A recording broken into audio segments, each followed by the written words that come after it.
I wanted to share something that would be encouraging and uplifting, and so that's kind of where my thoughts were focused. Before I do that, I would like to read, I felt the Lord laid a scripture on my heart here to share with everything that's going on. I also wanted to thank you, Andrew, for leading the children's class. That was a really good story. We all need to work together. I wondered, that can be done right here in church. Some do all the work and some just kind of ride along. And for the ride, I appreciate that challenge very much.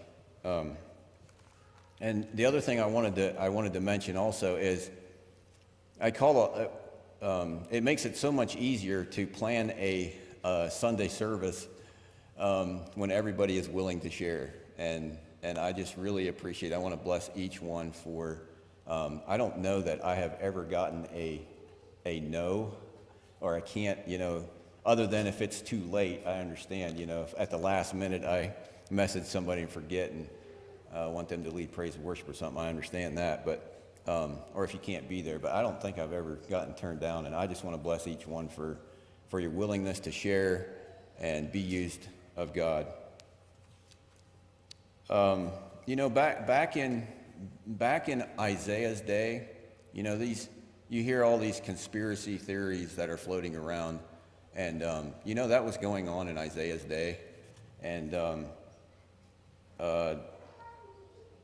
this is what it says in the scripture, reading from the New Living Translation. The Lord has given me a strong warning not to think like everyone else does.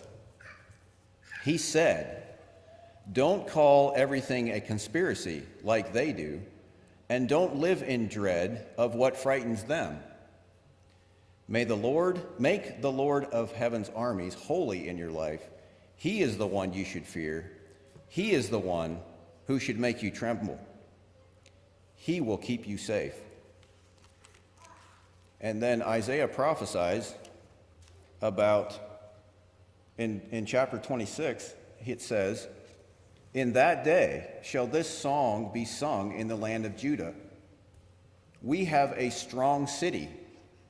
Salvation will God appoint for walls and bulwarks. Open ye the gates, that the righteous nation which keepeth the truth may enter in. Thou wilt keep him in perfect peace, whose mind is stayed on thee. And I find that those verses so encouraging. And Isaiah is speaking metaphorically now, but it says, we have a strong city, and salvation will God appoint for the walls and the bulwarks. Imagine salvation being your walls to this city. And if you are a redeemed child of God sitting here this morning, you can be safe knowing that salvation is your protection. And I understand and realize that we have many distractions. So many things want to, crowd our minds.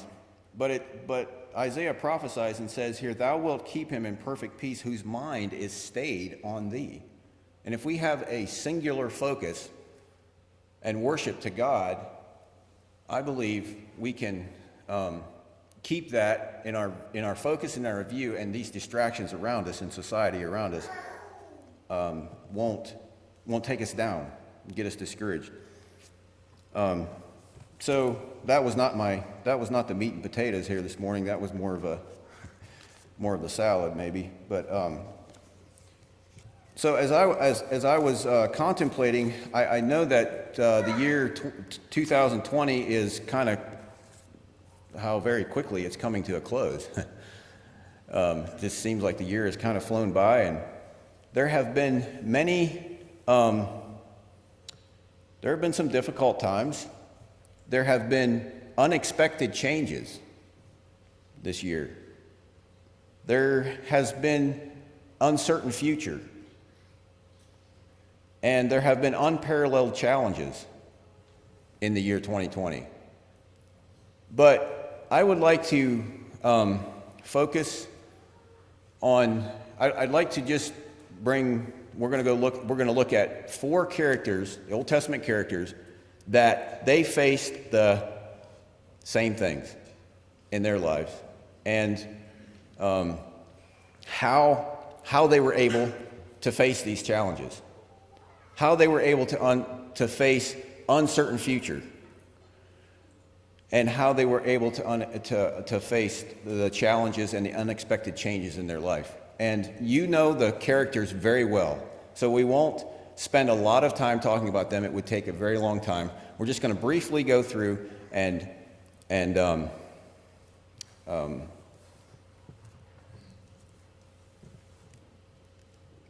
visit some of the things that they went through. And so our first one is going to be Joseph.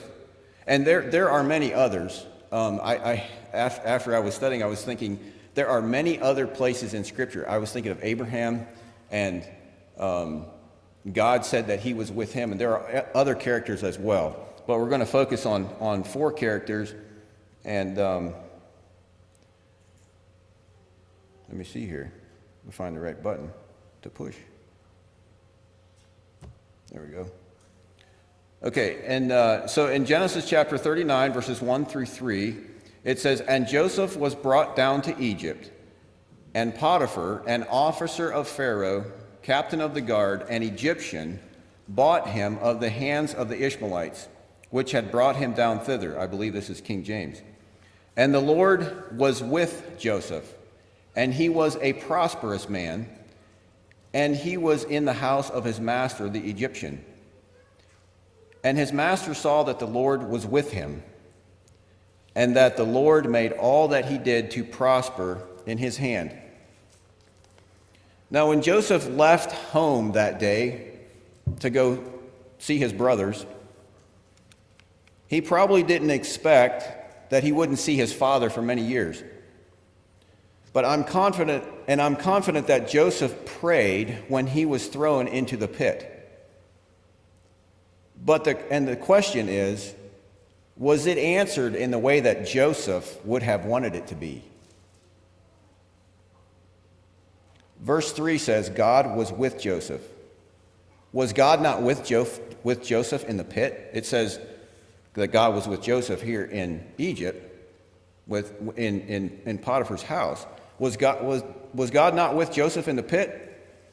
Why does this bad stuff happen to Joseph if God was with him? More bad things happen to him while he is a slave working for Potiphar. Remember, Potiphar's wife then concocts a story, and Joseph is put into prison. Potiphar was furious when he heard his wife's story about how Joseph had treated her. It was fake news. So he took Joseph and threw him into the prison where the king's prisoners were held, and there he remained. But the Lord was with Joseph in the prison and showed him his faithful love. King James says, showed him his mercy. And the Lord made Joseph a favorite with the prison warden. Before long, the warden put Joseph in charge of all the other prisoners and over everything that happened in the prison. The warden had no more worries because Joseph took care of everything. The Lord was with him and caused everything he did to succeed. The King James says, to prosper. Now, how do you prosper when you're in a prison?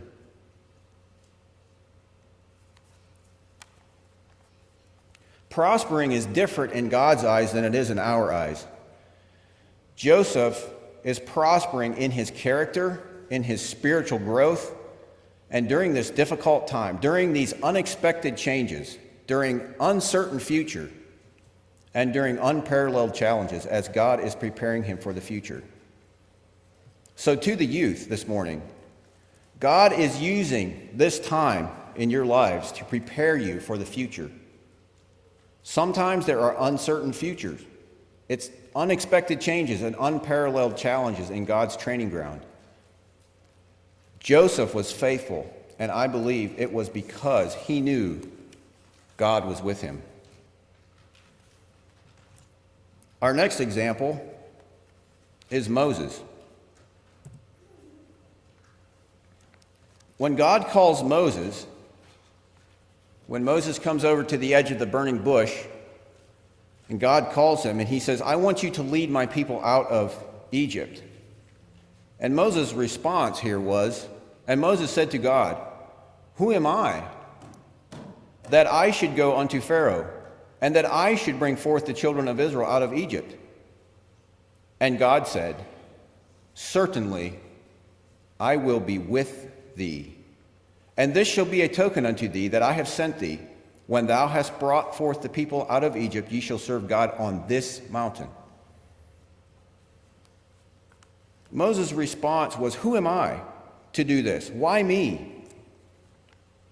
Now, God's response could have been going into a long narrative about how he chose Moses. Well, why not you, Moses? Why not? You're a Hebrew. You understand the culture of the Egyptians, the practices of the Egyptians. You were raised as an Egyptian. And when you come before the king, no one else will understand him as good as you, because you were raised in his palace. Or you have the patience, Moses. You have the patience that is required for this job. You have been leading sheep for the last 40 years, and these people are going to be stubborn and rebellious, and you have what it takes and requires for the job. But none of that. God's response to Moses was, certainly I will be with you. And that statement doesn't even really answer Moses' question, why me? Or who am I? But God doesn't say, well, because you have all these qualities and because you have this, and this is in your life. God just says, Moses, I will be with you. And I believe that Moses, it didn't matter so much about Moses being perfect or not being able to be a good orator or a good narrator and a good speaker, because Moses had some thorns in his flesh that may have been a stumbling block to him. But I believe he soon learned that these things, these inconsistencies in his life didn't matter, because God was with him, and that was what was most important. And I believe we find that later on in his life in Exodus chapter 33, verses 1 through 5. It says, and the Lord said to Moses, let me back up here. So the chapter before this is when Joshua and Moses come down from the mountain after the Ten Commandments, and they come down, and the children of Israel are worshiping the golden calf, and Moses tells the people, so whoever's on the Lord's side, come over here and stand by me.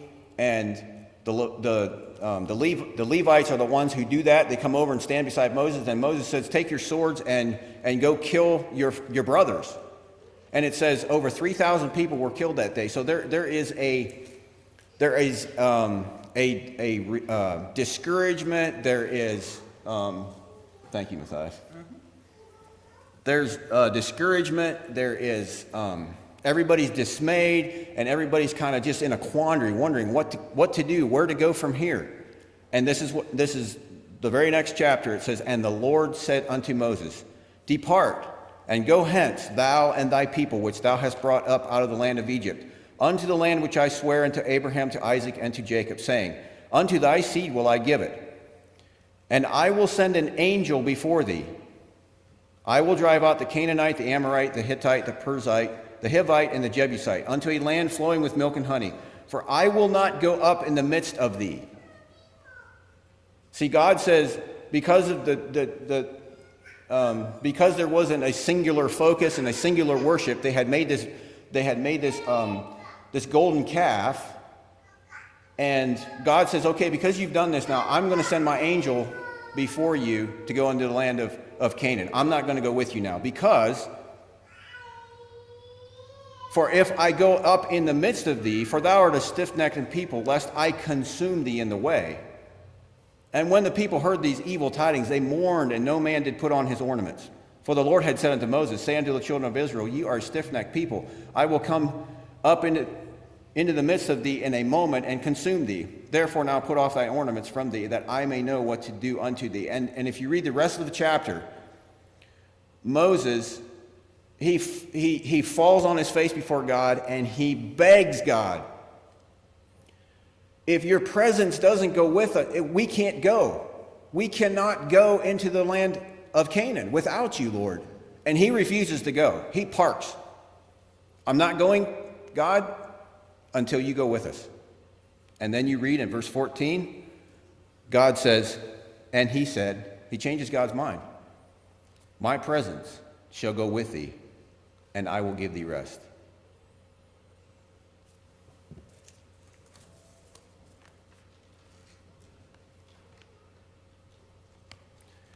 He has seen how God has worked in miracles he has performed up to this point, in how he led the people out of Egypt, crossing the Red Sea, and all this time God is with him. And now God says, I'm going, all right, I'm sorry, I already said that.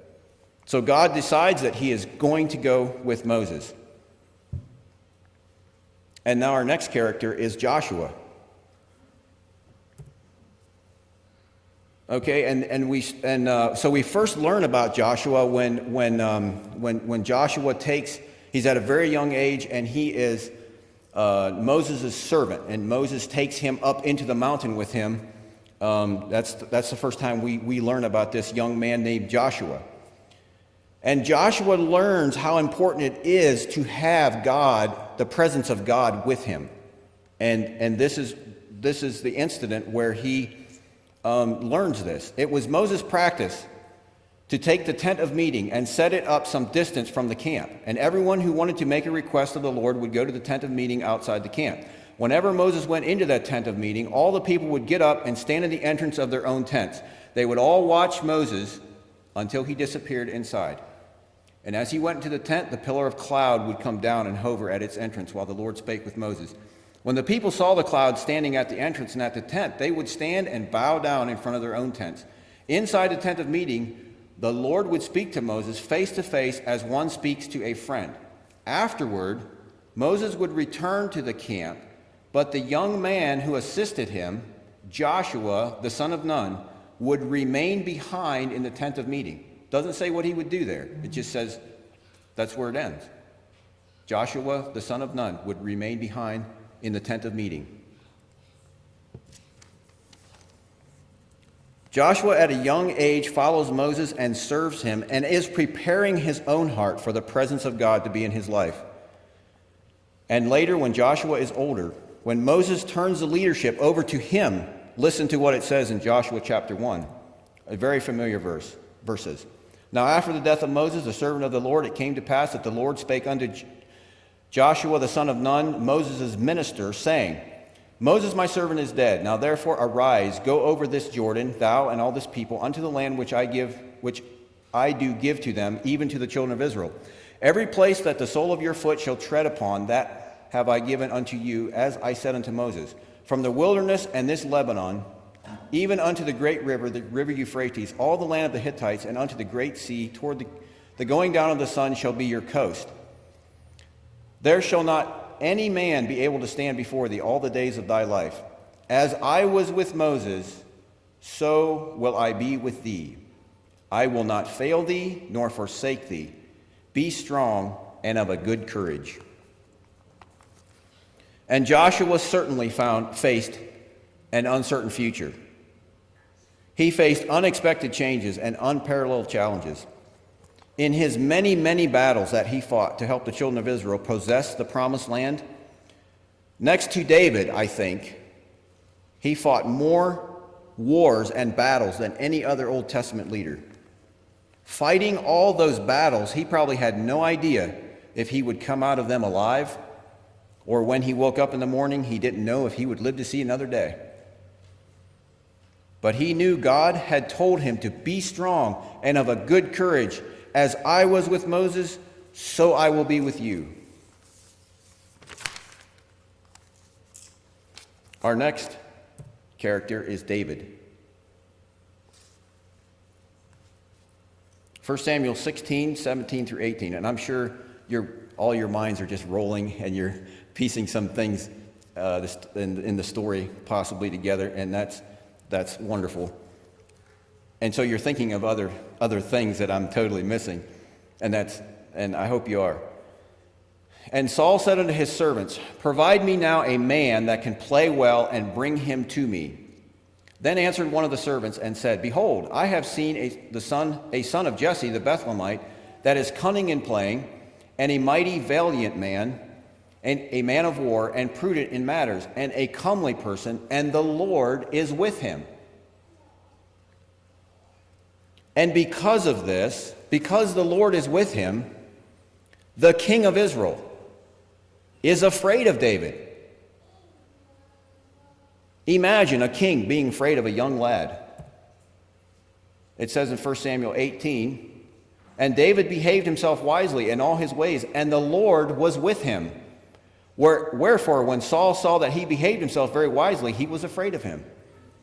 But all Israel and Judah loved David, because he went out and came in before them."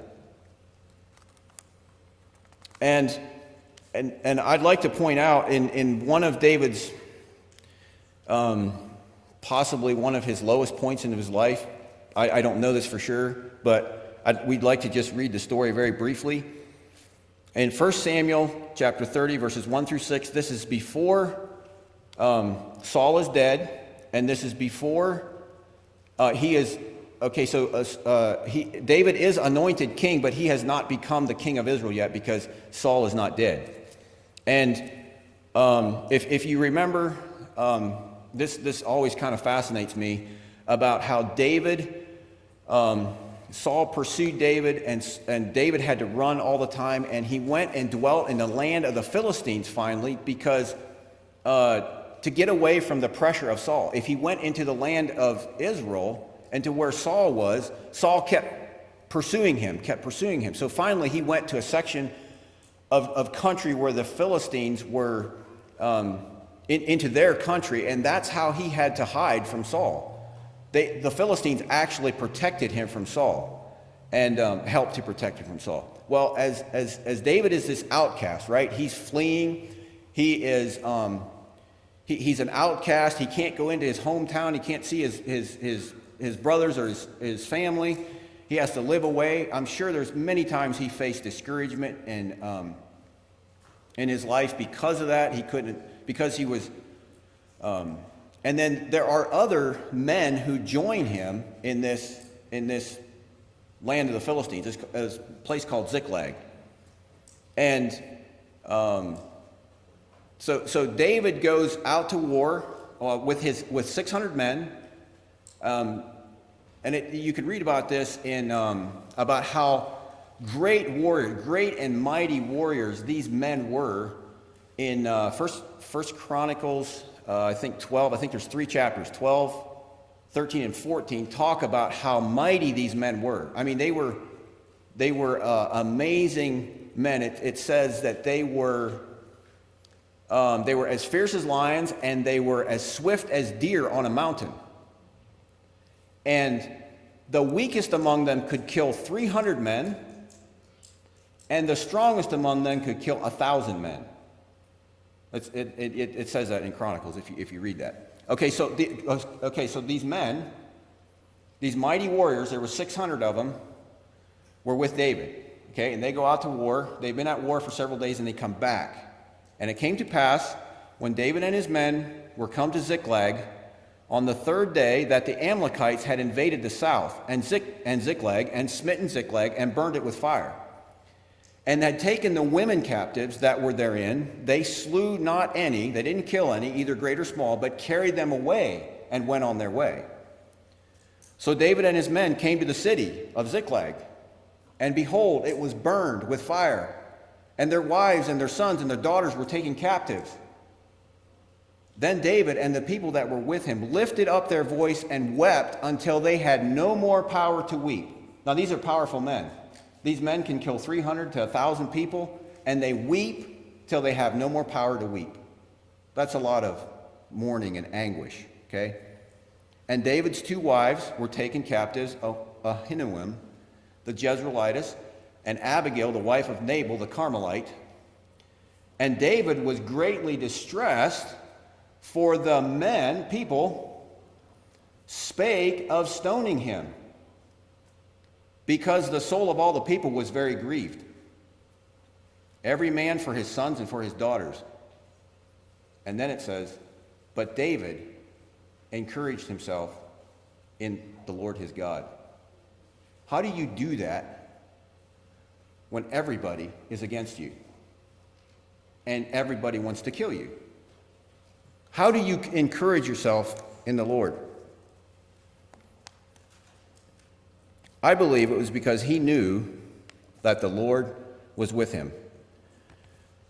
All odds were against him, but he encouraged himself in the Lord. Now, there are several things that all these characters have in common. They all experienced very low times when it seemed they were all alone. Joseph, alone in Egypt by himself, no parents or friends around to offer encouragement or keep him accountable, but he remains faithful. Moses, over 1 million people are against him. They murmur and complain, why did you bring us into the wilderness to die? He's all alone, but he remains faithful and even intercedes for the people to offer his own life for them. Joshua, he goes into battle. His first victory is crossing the Jordan River and defeating Jericho. But then the very next battle is Ai. And they are defeated because Achan took something he wasn't supposed to. And it says after the defeat, Joshua tore his clothes in dismay, threw dust on his head, and bowed himself to the ground. This is a very low time in his life. And David at Ziklag. All these men became great leaders. Did they become better leaders because of their time in the valley? Does Moses do a good job at leading the children of Israel out of Egypt if he's not in the wilderness by himself for 40 years leading sheep? I don't know, possibly, but I believe they knew the Lord was with them. He was the source of their courage and strength and comfort and encouragement. To be able to face unexpected changes, uncertain future, and unparalleled challenges. And they were all faithful. They weren't perfect men. We could point out their failures. But another thing to point out is that all these characters is that when they did fail, they acknowledged their failures and repented of them and trusted God to continue to be with them. I found this to be a challenging study for my life as we face unexpected changes, uncertain futures, and unparalleled challenges, that God is with us. He is on our side. He has won the victory. Isaiah chapter 41, verse 10.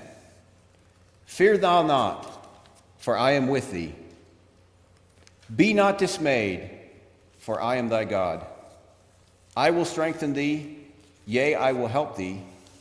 Yea, I will uphold thee with the right hand of my righteousness.